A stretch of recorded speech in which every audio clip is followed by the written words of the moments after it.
Anyway, I look like crap. But this is day before art exhibition rest day.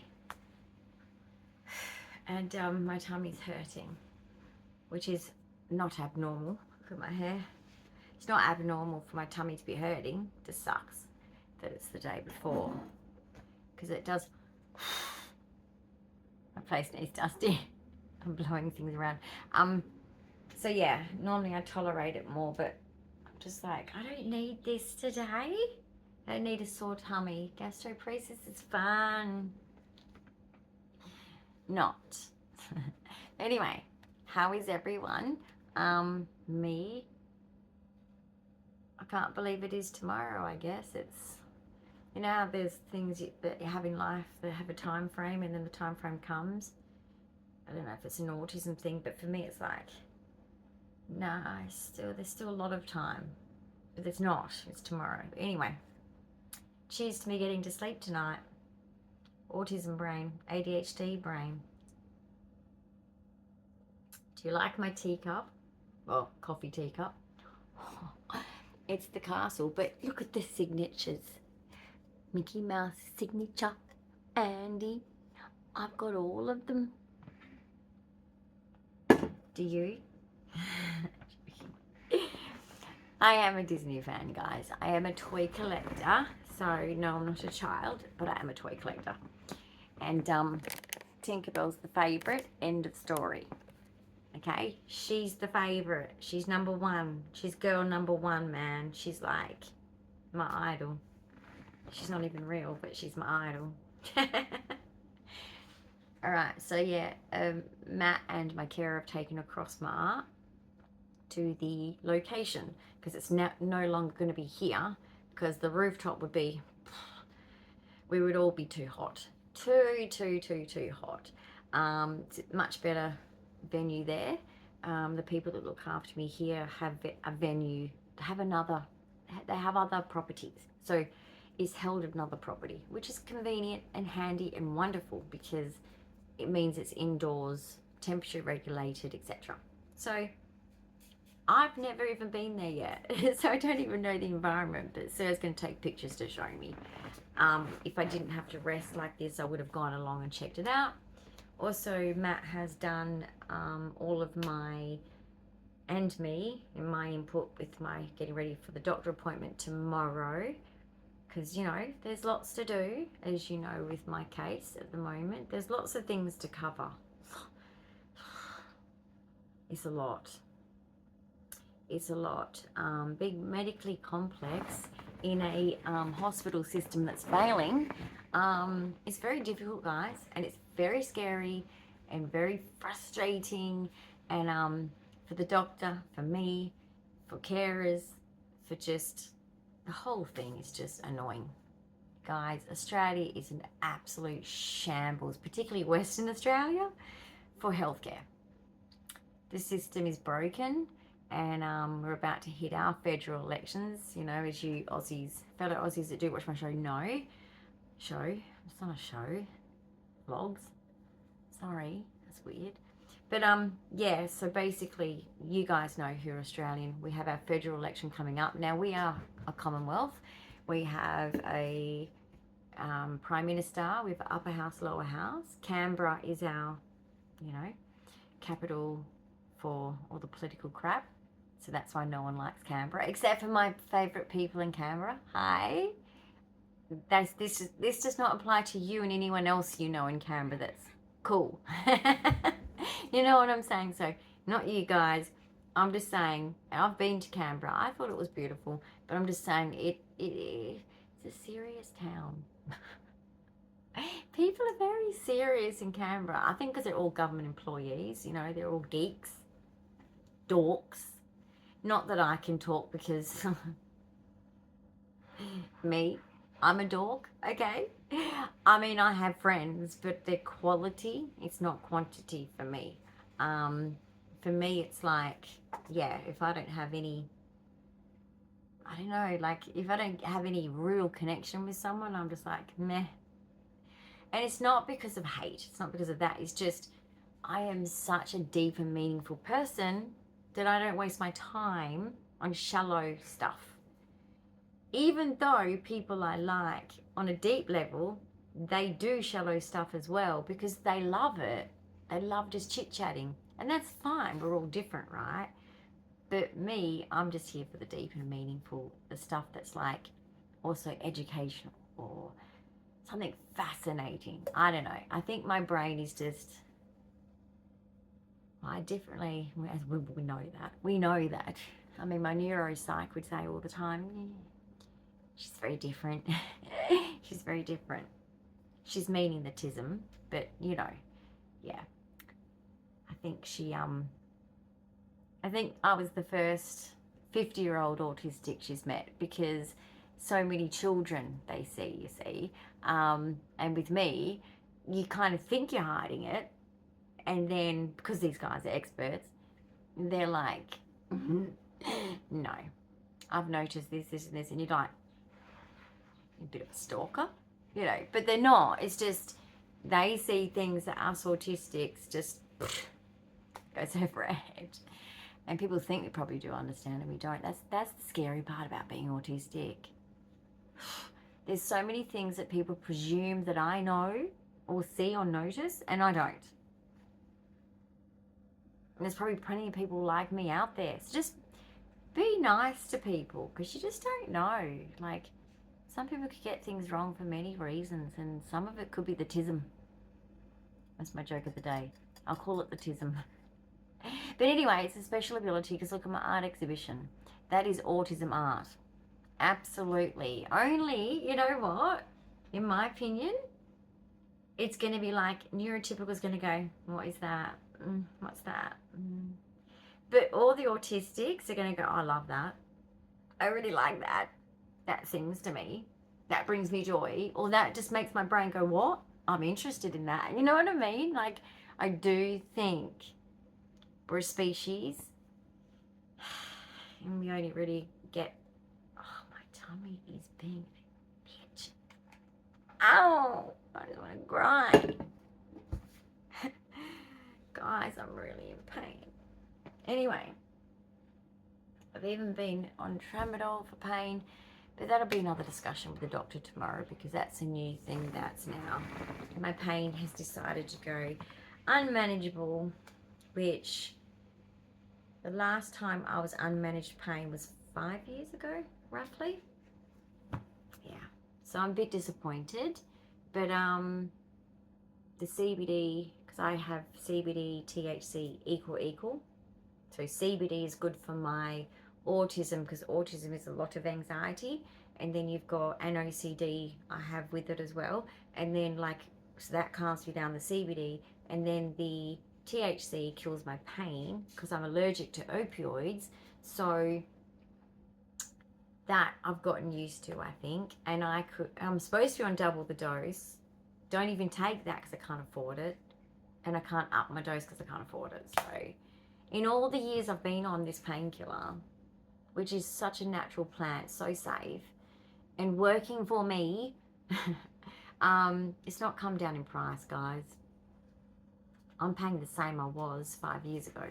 I'm not happy, but anyway, we just keep living, don't we, with the pain. If you guys out there are a person that lives with pain, you know what I'm talking about.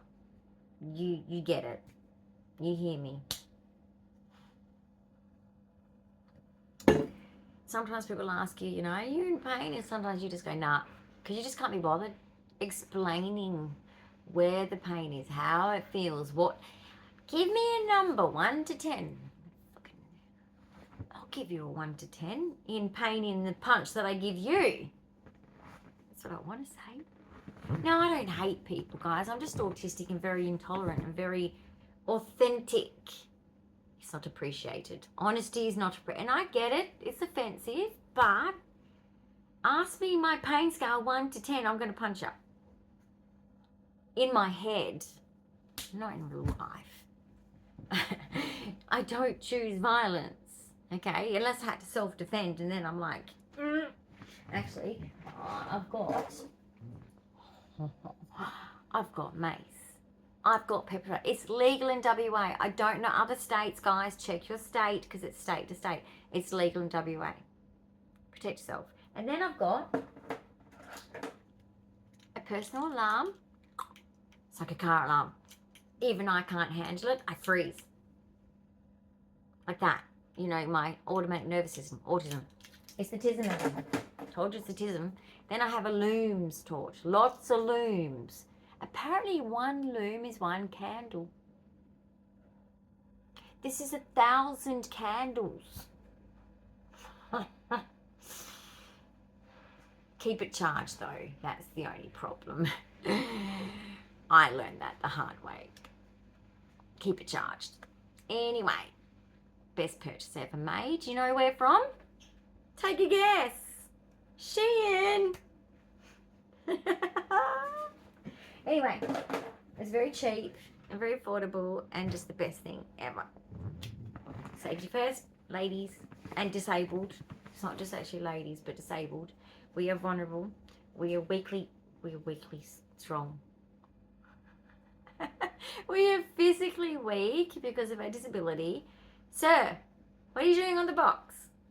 Sorry, my kitchen is sitting on a bunch of boxes of my paperwork, which is all my whole diagnosis, information, legal, everything in there, you know? There's 2 boxes on a trolley and he thinks that it's a place to sit. Okay, whatever. You're cleaning your face? That's nice. Okay, so he's going to clean his face on the boxes, whatever. So the art pieces are going across to the place where it is. I don't know what's going to happen tomorrow. I'm an unpredictable person, even myself. I could turn selective mute and go, people, lots of people. Oh, what word do I use? What's the right phrase? Where's the script? Where's the script? I should have written a script. I probably should do a script. You know what? I'll probably fall asleep tonight going through many scripts. Who do I thank? If they hand a microphone to me, what do I do? What do I do? Drop the mic? Mic drop. That's my bit. You're welcome. Thanks for coming, everyone. They're all sophisticated people. They can talk. I'm an autist. I've got the tism. Tism's a problem with the talk. I'm good one-on-one. Really good one-on-one. Give me a group. Confused. When's it my turn? Ooh, I'm confused on the conversation. Should I agree with this person or that person? Because I can't, or do I add my own opinion in? It's too hard. It's too hard. So I'm a little nervous. But anyway, they all know I've got problems. Everyone coming to this exhibition knows that I am fully with problems. I am an autistic, ADHD, 22Q, physically. I've even been told, there's a hospital bed there. I'm like, thank goodness, just in case the worst case scenario, at least I can just go off, have a seizure in private, come back, pretend that it didn't happen. That's my life. Try not to come across drunk and tired after my seizure. Oh, the things we do as a disabled person. Guys, we fake being well and it is exhausting. So please, if you know someone that has, even if it's cancer, when they say they're doing great, please know that they're probably not. They're probably just telling you that, look, they just love you more than that. They don't want to say, hey, like, you know, I'm in so much pain I want to cry. I hate life right now. I'm just pretending. I know it will pass. And I have that in a day. Every hour is different. If I'm in my really high levels of pain, I hate life. Of course I would. And then when I'm in my good pain, tolerable pain, I'm like, all right, let's do something, you know. So guys, just know sometimes people with long-term disability that are like active disabled, like actively sick disabled people, we don't tell you every day. I was too tired to go to the toilet. It took me an hour to get myself to the toilet because I'm so tired. People don't talk to you about those types of things. They just don't. It's just not natural to do so. So I'm going to do it through here so that you understand this. People don't do that. People just want to be like you. They want to say, hi, how you going? Good, good, great. On to, I don't know, whatever else they've been doing that in their good hours, whatever they did. They want to talk about that, you know, unless they bring it up. I mean, if they bring it up that, hey, I'm going through a bit of a bout with my heart playing up, or I'm going through a bit of a bout with my pain being high, then support the person, okay? But I'm just saying, like, just, yeah, we need to feel normal too. We do. And even if you know we're not doing well, just let us pretend. We like to do that because it's almost like brainwashing ourselves. It's like, I'm great. Yeah, I'm about to have a seizure, but I'm great. I'm great. My speech is slurring. I'm great. No, probably not going to have a seizure, but just keep an eye on me, but probably not going to. We literally just, we like doing that, okay? It just is comforting. It's peace of mind. But then when we lose control, well, we're gone, so we don't really give a shit. But now it's up to the rest of the people to start stressing. That's when we go, here's the stress handed to you. Sorry, but at least some people are paid to deal with it. At least. But I'm just saying, like, that's true. That's true, like, chronic, long-term suffering people. That's what they like. They're not going to complain.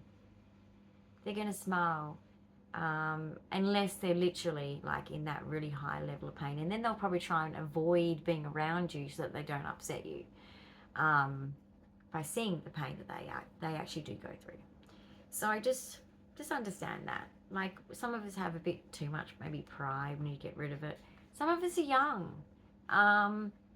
For a 22 cure at 50, I'm like an 80-year-old.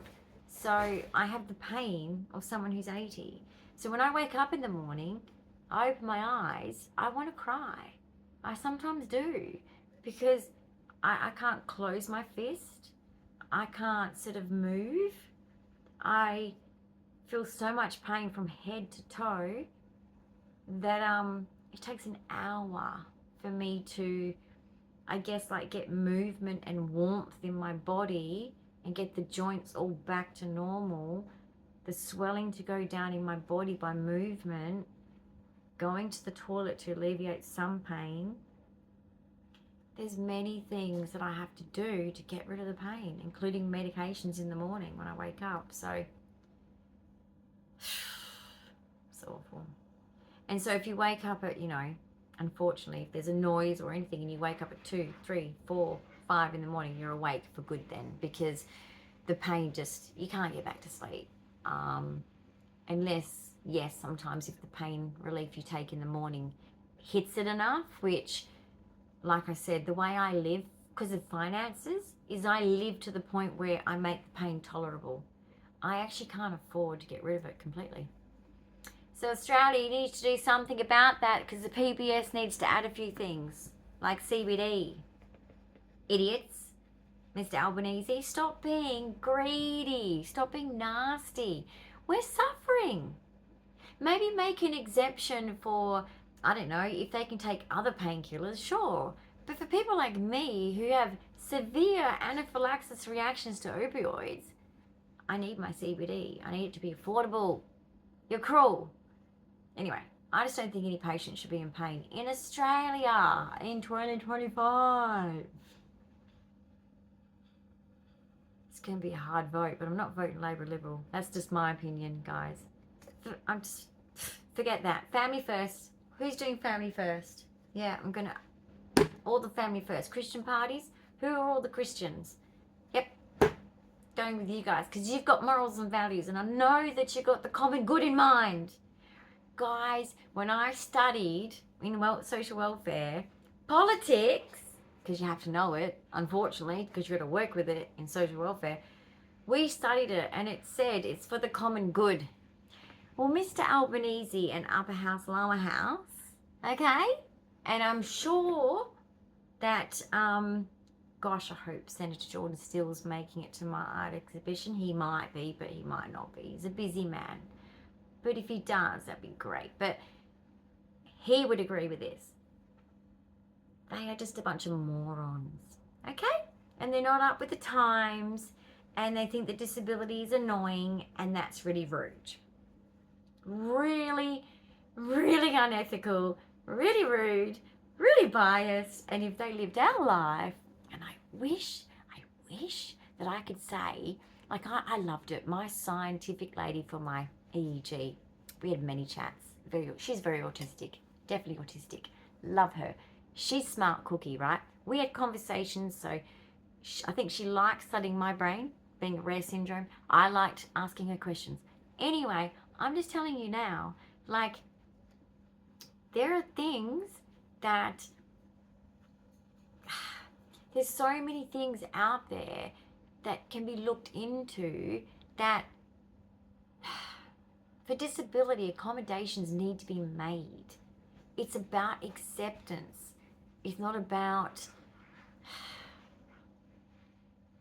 just the science of it. Do you know what I mean? Like, she was fascinated with how my brain was reacting when I was Tourette'sy or when I was ticking, like, you know, because Tourette's has physical tics, verbal tics. I have coprolalia, which is saying inappropriate saying inappropriate words. You've probably heard that. It's terrible. I had it as a kid. I used to get into trouble all the time and look at my brother and go, how come you can control the swearing thing? Because I'm trying. Failing. But yeah, like, it's just, everyone should be fascinated by patients that are unique, that are rare, because, you know, she even understood the importance of studying people for longer periods of time. But yeah, I don't know where I was going with that, but basically, there was something there's something she said. She makes, and herself and all her people that work for her, she puts it all on them, and they have to go around with it on them, so they know what the patient feels like. I would love, I don't know if there's some kind of way of giving someone a seizure feel, at least, or even a seizure, but I'd love that. Not for mean reasons, for reasons of, so that you know what I feel like. Because it's awful, and it's weird, and it's horrible, and it's like, guys, think of passing out times 1,000, right? Think of fainting, how horrible that is. No one likes fainting. Times it by 1,000. That's a seizure. It's awful. Awful. Hell on earth. And I just think that if they understood how yucky it is, how neurologically it is, and how real it is, that they would be a lot more helpful to, I mean, even Epilepsy Australia, Epilepsy WA, government doesn't fund them. Did you know that? No funding. And yet 1 in 25 people in their lifetime will have a situation of epilepsy. So normally that's a once-off thing, like a bang to the head and they have an epileptic seizure. Not normally. Us with syndrome, with genetic seizures, we get them more often. They're more resistant to medications, even though for me, my medication has made it from 3 to 6 a day to 1 a week or 1 a fortnight. That to me is a significant change to me for medication. But yeah, genetic seizures are a little bit tougher to deal with, but new research is still being done on that because that's how behind we are. But DNA's got there now. We know about syndromes. We know about majority of syndromes have, like my syndrome has 60% of us have seizures. So yeah, it's just, people need to be made aware of what it feels like to be the person in the position. Don't you guys agree? Like, if you've got arthritis, for example, you would want your doctor to know, I don't know how they can make these things possible, but just do something to them in uni that gives them a feel of some of these things that we live with daily, or it might be once a week, twice a week, whatever. I just think that that scientific lady, can't remember her name, but she's just super sweet, super intelligent, very respectful, very helpful, and really wanted to give me good health care. And in a system that doesn't want to give health care because they're a business now, public hospitals are now a business, you know, I appreciate that. And I always go out of my way to show that appreciation. I had wonderful nurses. Like, I had the best nurses ever, because they were so mad at the doctors, didn't agree with the doctors of letting me go home. And these are nurses that have been nursing for 30 plus years, because alongside them are the nurses, the student nurses, which is really annoying, because at 7 in the morning I had my elbow blood pressured, and it kind of hurt, and and here I am, autistic and a bit non-verbal sometimes, and I'm going, it's a bit painful, I think we should take it off. He's like, what? I said, it's actually on my elbow. He said, I think that's wrong. And I'm thinking to myself afterwards, of course it's wrong, idiot. You don't take your blood pressure on your elbow, you take it up.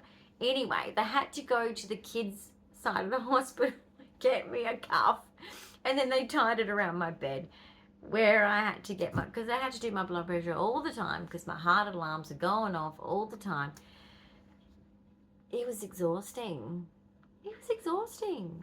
Anyway, student nurses, hey? I think he was actually a student doctor, actually, but anyway. UWA. I don't know about the... I'm scared. Anyway, being in the neurology ward, very smart nurses were there. But this one particular nurse, oh my gosh, and her mum was actually a pharmacist. Wow, man. Wow. I was like, oh, another autistic. She was. Yep. She was autistic too. Yep. And I'm thinking, I said to Sir, I think the mum's autistic probably. That's probably where she got it from. She's a pharmacist from that generation. Think about it. He's like, yeah. And then Matt dodded me about lying in my reserve section of the library and being asked by one of the librarians to get off the floor. I was lying on the floor reading pharmacology books.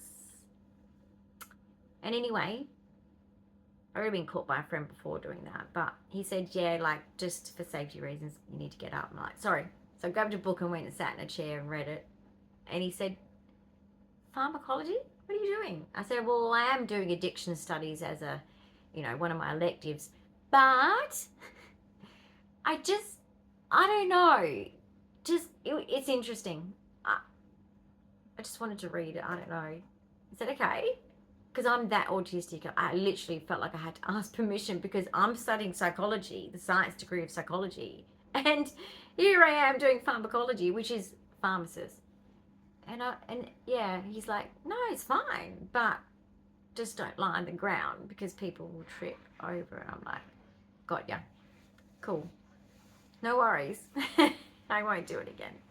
But yeah, I was reading pharmacology books. So, and she was like, strange. I said, I'm autistic. I've heard that before. Yes, I'm strange. But yeah, anyway, university is not like it used to be, because you don't physically go to libraries, they do all online. I think you guys are missing out. I like the good old days. Except for the books used to cost in psychology, guys. Oh my gosh. $150. This is 2000, 2001, 2002. $150 a book. I was like, why? It's just psychology. Why so expensive? And we did one first year med unit because we had to know the psychology of biology. Good unit.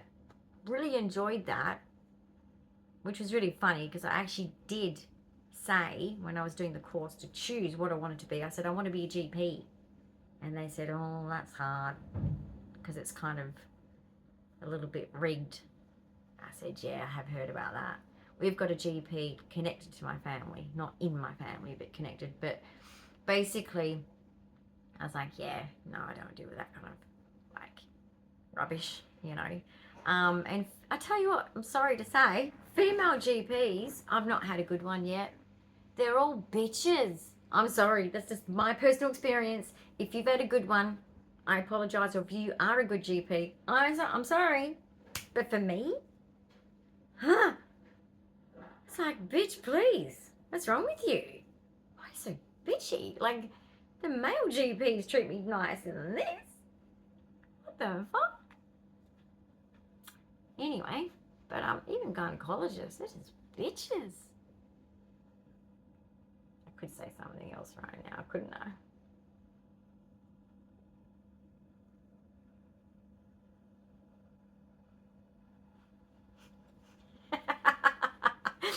Do you remember on the movie? Anyway, I love my psychology. I'm psychology all the way still. But in the alternative way, because psychologists use psychology against you. But that's just for entertainment purposes only. But it's true. But is it? It's a conspiracy. But they do. They use it against you. Good boy. Sorry, my kitten just did something clever. But yeah, do you remember in the movie Patch Adams? One of my favourite movies. Because, you know, being someone that's been in hospital since I was a kid and being sick, and, you know, it's a little bit of a thing. So anyway, I watched Patch Adams, and of course I like it, because it's like, what a cool doctor, what a cool dude, you know, helping these people, because I know what it's like to be sick and disabled and blah, blah, blah. And so I've watched the movie a few times. I haven't watched it for a long time. But do you remember in the part in there when he was told to set up for the gynecology professors to come and have their conference? And do you remember the doorway? Yeah, that was funny. Go back, look at the movie. Now you're going to have to watch it. I'm not going to tell you. I'm not going to tell you. You got to go watch the movie. It's funny. It's funny. Robin Williams was one of my guys. I like his humour. I think that laughter is the best medicine. I've had a hard life, and what's got me through? Laughter, banter, humour. 100% gets me through pain. And sometimes that's why it's hard on me too, because guys, I'm so good at getting through these things because I've suffered pain since a small child. I've had many conditions since a very tiny age, since a toddler. I was born in pain. As a baby, I used to scream. So obviously I was in pain. At the end of the day, I sadly have been used to pain. And I just know that laughter is the best medicine. That kind of thing is so needed. Because the seriousness, there's a lot of PTSD. If you grow up needing hospitals, guys, it's like CPTSD. It just doesn't stop. Every time you go to the hospital, even if it's a good appointment, it's an easy appointment, it's an in and out appointment, it's at the hospital, you have to go to the hospital, that itself sucks. It brings so much up, the smells, the sights, everything. It is really hard. It is really hard. So to anyone else out there who's disabled, look, I get it. I really, really do. And I want anyone who doesn't get it, just please think about this. Think about those acute times when you've been here and there in your lifetime. Some of us are like that all the time. It's hard life, and I'm 50 and I'm so sick of it. And sometimes I try and talk my way out of an appointment or going to the hospital for this or that. I always try and get out of it. How can I get out of this? Oh, maybe I don't need that appointment. Yeah, you do. I've even asked my doctor, that's how stupid I get. Do you really think I need to get that done? Yes. Okay. And I respect his decision because he's a doctor. So it's hard. It's hard. It's hard to walk in those doors even though I don't walk, I'm in my wheelchair. It's hard, guys. It's hard. And there is trauma involved. And people say, I had a friend that used to say, oh, but she's used to it, when people used to show concern about me. And I'm like, I wanted to say it, but being autistic, you know, you just tend to just let it go. You don't get used to it. Every single trauma, medical trauma I've been through, every code blue, and I don't, you know, I've never gotten used to it. I never will. Never will. I'll never get used to it. So just know that, like, if someone's going through hospital experiences, they could be going 100 times, okay? They could be putting on that brave face, and they are brave, probably. But it doesn't mean that that's not hard work. To have that ability to be able to go into the bravery and stay there. So just know that. Just be that soft place for them. Don't expect them to be like, well, you're used to it. You go all the time. It's cool. It's fine. It's not quite like that, guys. It's not. Okay? But it doesn't mean that they want you to say, oh, there, boo-hoo, you are always at the hospital. Give me a hug, you poor thing. Like, sometimes, yes. But I'm saying, no, we don't want to mollycoddle. But it's just, it is hard. Every time is hard. Right to the end, it'll always be hard. So just know that I know this truth. If you're in that, and even you carers, you all know the same thing. Anyway, Frusha Mind's just flowing through me right now. I'm a river. I'll be back. Okay. So is this my carer coming to get something that Matt forgot? But Matt has sent me photos of the place. But I can't look at it because I'm doing this. Yeah, no, I'm executive functioning so well today. I'm stressed. Can you tell? And you know where Sir's got to go tomorrow? For my important appointment, which with my GP, because he's the only person that actually... Let me say this just to piss a few people out there off that might be stalking. My GP is better than any specialist in the whole of Western Australia, because they're all Looney Tunes and seem to not understand how to read a referral because they're so stupid. Yeah. So basically, he's got to do all the work for them. Yeah. Yeah, they're trying to make him their bitch. And I think that's rude. And I think it's fucked up. But anyway, it's the position we're in right now. That might change. It's so rude. So anyway, Sir's got to go to that in the morning. I got to keep resting so I don't screw my body over and end up being a bit dramatic tomorrow and having a stupid seizure, because that's not, no. I need to be able to pretend to be normal.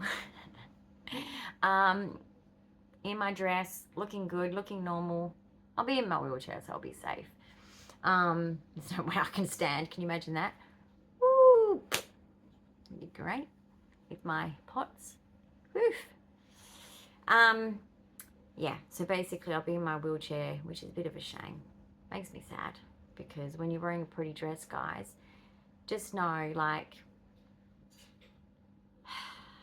I don't know what's... I wasn't always a wheelchair user. I started 10 years ago. I went through the first 2 years, I used to cry about it. I was ashamed of it, hated it. Still go through days where I do, and other days where I go, it's a tool that makes my life better because I get to do more. It's a love-hate relationship with my wheelchairs. Okay? Anyway, but I don't get to show off my nice dress. So maybe I'll try and stand up for pockets of time. Hopefully I can do well, because I want to show my dress and I want to be feeling a bit more normal.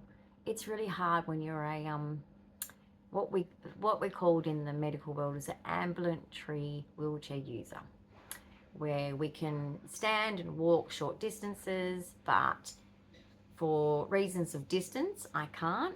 For exhaustion, it'll put me into a seizure. It can put me into my POTS, where my blood pressure goes nuts and I could pass out. Also, the pain that night, as if I've been to the gym, it's a post-exertional pain due to Ehlers Danlos and my ME/CFS. The pain is just, I'll end up crying all night, and then I don't sleep well. So it's not worth walking. My hips are bad. Like, my hips are so bad, guys. Like, something showed up, I think, in my hips in one of the scans.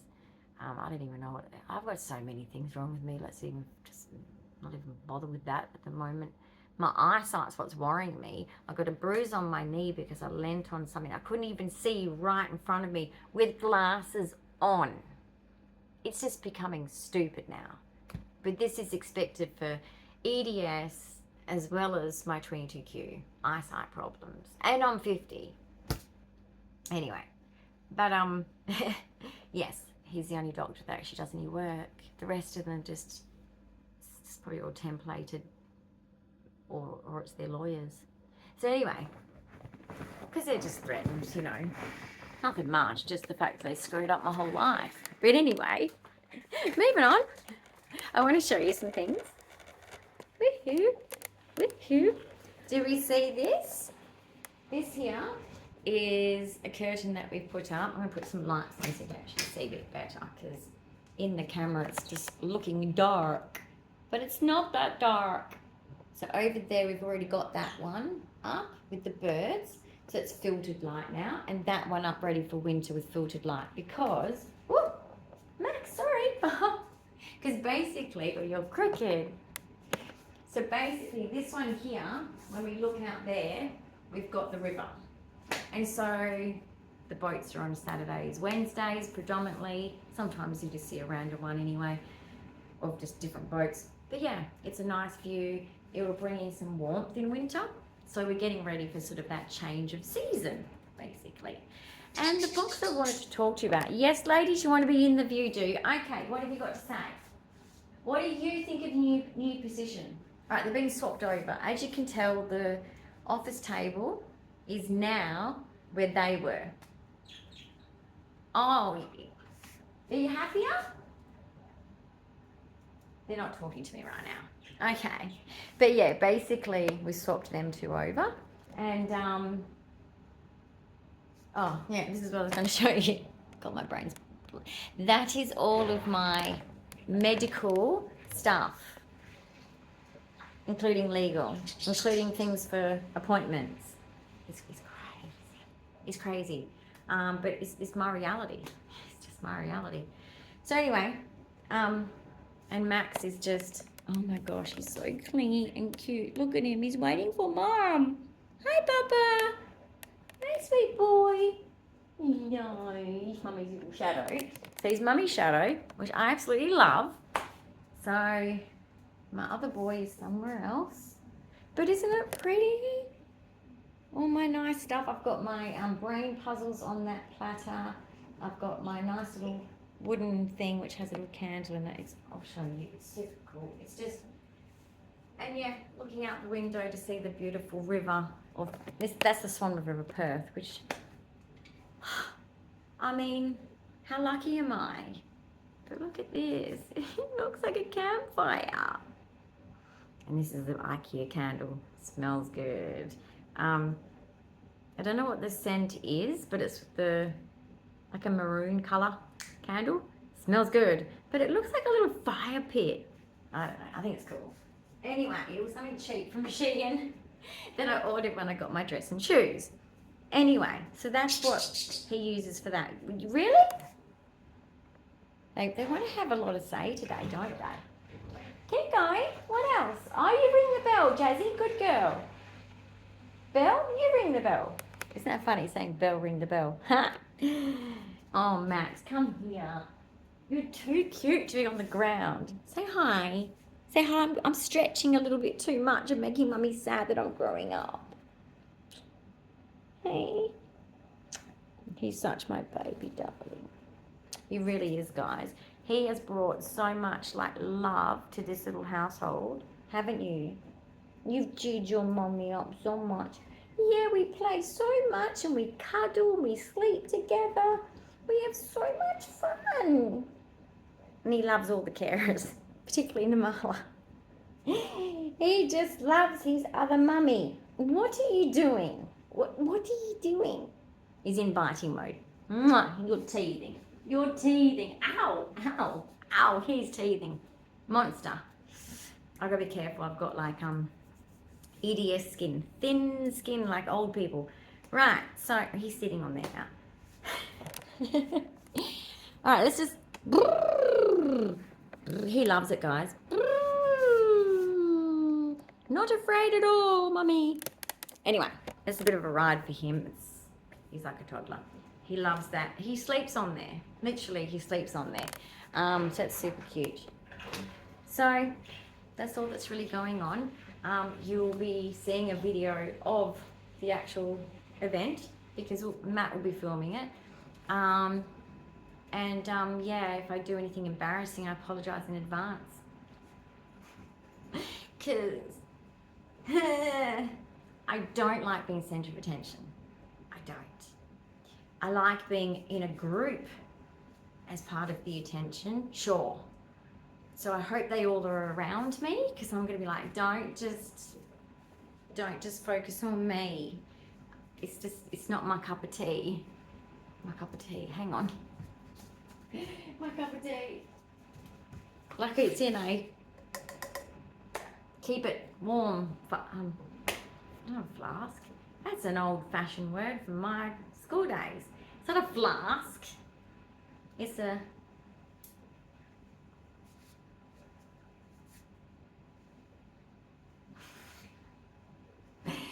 neurological problems. Now, what does look nice that I had to move from over here because of the curtain being up now and not being just a place where, which is kind of sad for the cats because they don't get to sit up there and look out there, but it's too strong if there's no filtering of something, so I had to do something about it. But I moved it over here. See where the this is the laundry basically. It's one of those walk past laundries. So I put the gold ring here. Oh, I love this. I don't know why it hit me when I saw it. Okay, this is no longer going to be dirty. It's going to be clean when it's finished. Just so my staff know. This is my staff daily list. It just helps them to know what I need, which is good for my brain too, because when they say, oh, what do you need me doing? I'm like, I'm not sure. So yeah, anyway, I highly recommend that if you need care staff, is just giving them a list of things that are regular things that you need doing, so they know and they can just pick it up and go, oh yeah, okay. Including your personal goals, including your NGIS personal goals. And yeah, but anyway, I'll wrap up here, but I'm super excited for my event, and it is an event that's RQ Living and Utano Care have made this possible, and I'm very appreciative and I'm very excited and I'm very nervous. I'm very nervous. I'm very nervous. Have I said it? Yeah, I'm nervous. Scared. But anyway, it's happening. There's no backing out now. They've just taken all of my artwork over there and they're decorating it all up or doing whatever, displaying what, I don't know. It is what it is, but there's no turning back now. That's the tea on me. Okay, so have a great day, and I'll see you, well actually you'll see me at the exhibition, probably standing there looking very scared in front of a lot of people. Well, it's actually an intimate setting, but for me, I'm autistic. If there's 3 people, it's a lot of people. That's autism world for you. Yes, I can never have too many animals around me, but I keep trying to add to that. I want to beat a dragon. I just don't have space for him. You know, he'd need like a really nice, warm environment. Anyway, it's not going to happen. I can't even look after myself. How can I look after too many animals? So, Belle, what are you doing? Belle. Okay, my budgie eats wood. Is that normal? These are my first budgies, guys. Is that normal? Okay, well, she's eating wood. Belle! She's special. Like me? Special. Okay. Jasmine, get out of the seat. They protested yesterday at the table and them swapping places that they got into their feeder, which is a secure feeder in the perspex, plastic, dug in it. Yep, to flick it outside of the cage. I don't know. What does that tell me? Once again, anyone know budgie? What does that mean? Is that excitement? Or is that, I'm really mad. I want to go back to that position. Don't like this. They've still got the window. And in fact, they've got a better view of the boats and the river themselves. I mean, these budgies are living the high life. Anyway, some people have probably bored already because I've talked about budgies. I love animals. Anyway, bye guys. And I hope you enjoy my art exhibition video. I hope I do too. And not look at it and like bow my head with shame and go, oh my gosh, I'm a dork. Wish me luck. And have a good day. Till the next video. Bye.